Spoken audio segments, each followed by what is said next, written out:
வடகிழக்கு பருவமழை அவசர உதவிக்கு என்ன செய்ய வேண்டும்? தமிழக அரசின் இந்த செயலி பற்றி தெரியுமா? வாங்க தெரிஞ்சுக்கலாம்.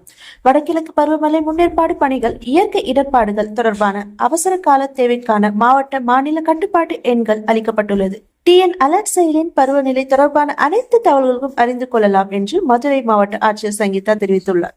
குறித்து அவரின் அந்த செய்தி குறிப்பை தெரிவிக்கப்பட்டு இருப்பதாவது என்னன்னு பாத்தீங்கன்னா, மதுரை மாவட்டத்தில் வடகிழக்கு பருவமழை 2024 முன்னேற்பாடு பணிகள் மாவட்ட நிர்வாகம் மேற்கொண்டு வருகிறது. மழை காலங்களில் கனமழை குறித்த தகவல்கள், வானிலை முன்னெச்சரிக்கை, தற்போதைய வானிலை, பெறப்பட்ட மழை அளவு, நீர்த்தேக்கங்களின் நீர் இருப்பு உள்ளிட்ட விவரங்களை தமிழிலேயே அறிந்து கொள்ளலாம் வகையில் தமிழ்நாடு அரசு டிஎன் அலர்ட் என்னும் கைபேசி செயலியை உருவாக்கியுள்ளது. இந்த செயலியை பொதுமக்கள் பதிவிறக்கம் செய்து பருவமழை தொடர்பான அனைத்து தகவல்களும் உடனுக்குடன் அறிந்து கொள்ளலாமாறு கேட்டுக்கொள்ளப்படுகிறது. மேலும் இயற்கை இடர்பாடுகள் தொடர்பான அவசர கால தேவைகளுக்கு மாவட்ட கட்டுப்பாட்டு அறை எண் 1077 மற்றும் மாநில கட்டுப்பாட்டு அறை எண் 1070 ஆகிய இலவச அழைப்பு எண்ணை தொடர்பு கொள்ளலாம் என மதுரை மாவட்ட ஆட்சித்தலைவர் தெரிவித்துள்ளார்.